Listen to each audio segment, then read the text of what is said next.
Olhamos agora para os destaques da atualidade, com a análise de Pedro Pereira Coutinho, administrador da Fincor. Pedro, muito bom dia. Começando, inevitavelmente, por esta questão do corte de rating ao FEF. Acaba por não ser surpresa, ainda assim tem uma consequência, digamos, evidente, é que daqui para a frente o FEF com um rating menor vai potencialmente ter um risco mais elevado.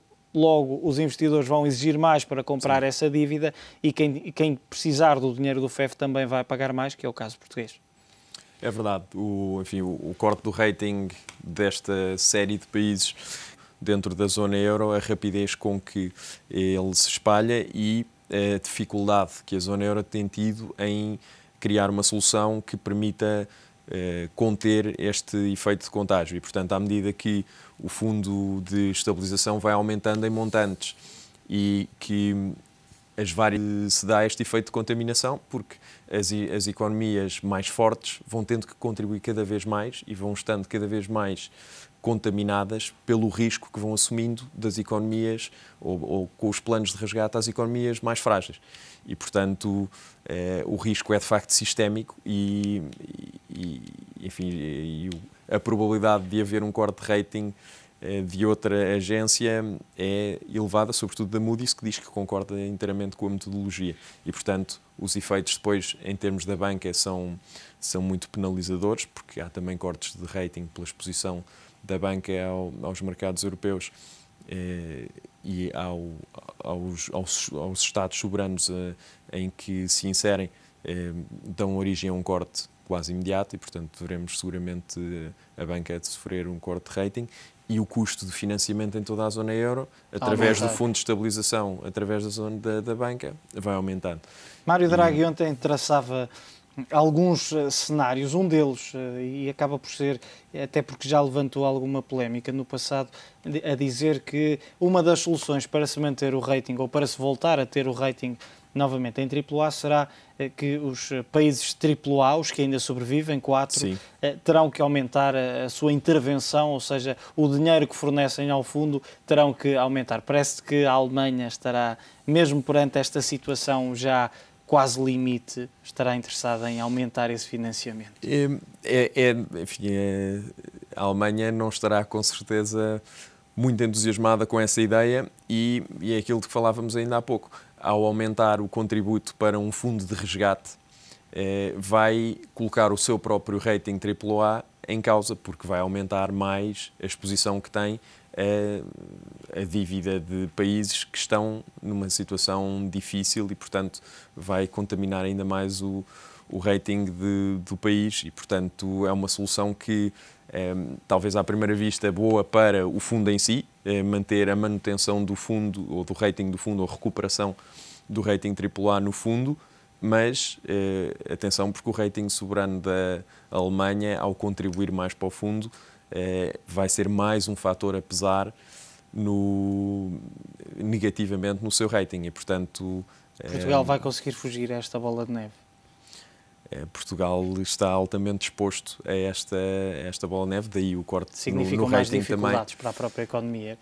Sem dúvida, Portugal neste momento está, de resto, já a viver de algumas exceções que lhe têm sido feitas, sobretudo no Banco Central Europeu, cujo critério para refinanciamento de dívida é o investment grade, portanto um rating superior ao BBB-, e Portugal, tanto Portugal como Grécia, de resto, os dois estão a viver de uma exceção criada pelo Banco Central Europeu, a dizer que para estes dois países o rating não interessa e o Banco Central vai estar disponível para os refinanciamentos destes dois países, independentemente do seu rating.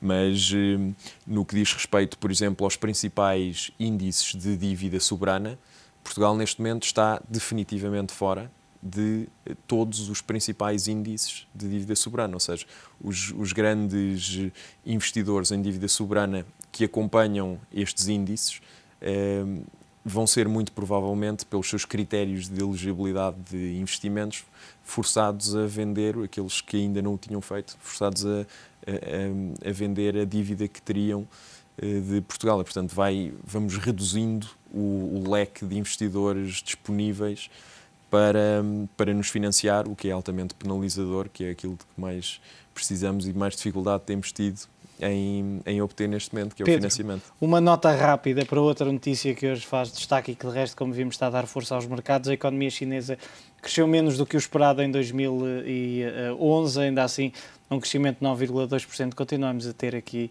realidades completamente distintas, e se compararmos os crescimentos na Europa, os crescimentos médios com este crescimento de 9%, mais de 9%, acaba por ser uma realidade. São crises diferentes. Sem dúvida, e os ratings estão a refletir isso mesmo. Os ratings nos países emergentes, como em grande crescimento, como a China ou o Brasil, têm vindo a ser reafirmados e reforçados. E estamos neste momento a chegar a um ponto onde eles se começam a encontrar. E em relação a ratings de países emergentes com ratings das economias mais desenvolvidas. E de facto, na China, enfim, os números não são tão bons quanto os do ano passado, mas ainda são bastante bons. A inflação está em níveis contidos, dentro dos 3,4%, e, portanto, as expectativas são de que as políticas do governo sejam de continuação ao apoio ao crescimento e não de contenção, como poderia ser o caso, se a inflação estivesse descontrolada.